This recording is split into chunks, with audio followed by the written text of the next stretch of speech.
ভাই কলেজ যাবো, টাকা লাগবে, টাকা দাও। কলেজ যাবা? টাকা লাগবে? আচ্ছা ঠিক আছে, ধর 20 টাকা। 20 টাকা? 20 টাকা তো আমার গাড়ি ভাড়া, দুপুরে আমার খাওয়া লাগবে না, দাও সব টাকা, খালি কোচের মোচর করে। তুই তোমার ভালো লাগে না রে? চাচা, সালাম আলাইকুম। ওয়ালাইকুম আসসালাম। কি রে প্রান্ত, তুই আজকেও দেরি করে আসলি কেন? সকালে আসলি না কেন? চাচা, আপনার এই কাজগুলো আমি করে দিই। না না, কোনো দরকার নেই। আজকে তুই সকালে খবরের কাগজ দিয়ে যাসনি কেন?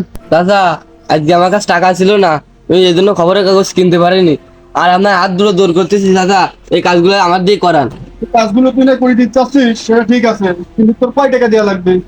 না না চাচা, এই কাজের জন্য আমার কোনো টাকা দেওয়া লাগবে না, এক বেলা এক মুঠো খাতি দিলে আসছে। আচ্ছা ঠিক আছে, এই কাঠগুলো তোর মাচানে সাজায় রাখ, কোনো গাবদারি করিস না জন্য। ঠিক আছে চাচা। তাহলে তুই কাজ কর। ছেলেটার চেহারা দেখে মনে আসছে ও কিছু খায়নি, একবার খাওয়ার ব্যবস্থাটা করে দি। প্রান্ত, কাজ বাদ দে, আগে খাই নে, কাজ পরে করিস। না না চাচা, আগে কাজ করি পরে খাওয়া নে। আচ্ছা ঠিক আছে, তাই তুই কাজ কর, কাজ শেষ হলে আমরা ডাক দিস, আমি ভিতরে গেলাম। আচ্ছা চাচা।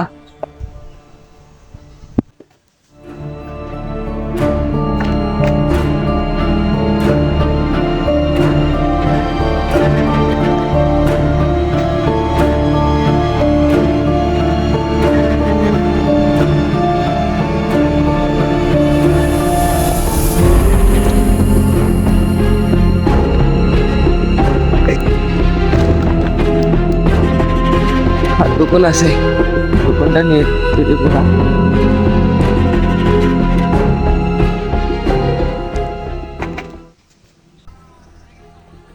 কাজ শেষ, দেই যাই চাচার কাছে যাই।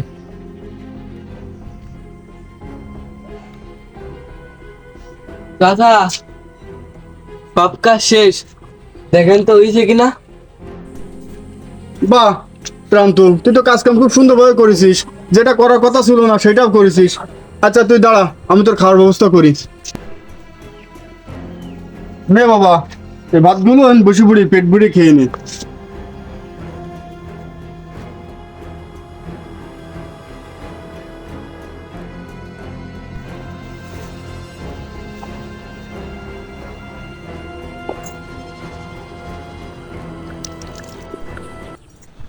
কিরে বাবা প্রান্ত, পেটে খিদে নিয়ে এতগুলো কাজ করলি, তুই ভাতগুলো বসে পড়ে খা। তুই ব্যাগে তুলতেছিস কেন? লাগলে তোর ভাত আরো দেবো। না চাচা, আমি বাড়িতে নিয়ে যাই খাবারে, বাড়িতে আমার অসুস্থ আব্বা আছে, আমার আব্বা খুব অসুস্থ, সরকারি হাসপাতালে ভর্তি ছিল, ডাক্তার আব্বারে ফ্রি ফ্রি ওষুধ দিয়েছে, তো ওষুধ তো খালি পেটে খাওয়া যাবে না, এই জন্য ভাতগুলো বাড়ি নিয়ে যাচ্ছি, আমার আব্বা মিলে খাবো। কি করছো বাবা, তোমার আব্বা অসুস্থ, তার জন্য তুমি ব্যাগে করে ভাত নিয়ে যাচ্ছ? আচ্ছা ঠিক আছে, ভাতগুলো তুমি বসে পড়ে খাও, তোমার আব্বার জন্যই আমি আলাদা গুছাই দিবা। না চাচা, আর দেওয়া লাগবে না, যেগুলো দিতে এতে আলহামদুলিল্লাহ, এগুলো বাড়ি নিয়ে যেয়ে বাপ বেটা দুজন মিলে ভাগাভাগি করে খাবার। শোন বাবা প্রান্ত, তোর কথা শুনে আমার খুব কষ্ট লাগলো। তোদের বাড়িতে আমি একদিন যাব, তোর বাপের ভালো চিকিৎসা করাবো, আর তোর চলার জন্য একটা ব্যবস্থা আমি করে দিবানি। চাচা, সত্যি আপনি আমাকে বাড়ি যাবেন? হ্যাঁ বাবা, অবশ্যই যাব, তুই এখন বাড়ি যা। আচ্ছা। আমার এত সয় সম্পত্তি, আমার ভাইটারাই মানুষ করতে পারলাম না। আর প্রান্তর বাপ কি ভাগ্যবান একটা লোক, এত সুন্দর একটা ছেলের জন্ম দিছে। প্রত্যেক বাবা মাই চায় তাদের সন্তান যেন মানুষের মতো মানুষ হোক, কিন্তু সব বাবা মার ভাগ্যে সেইটা জোটে না।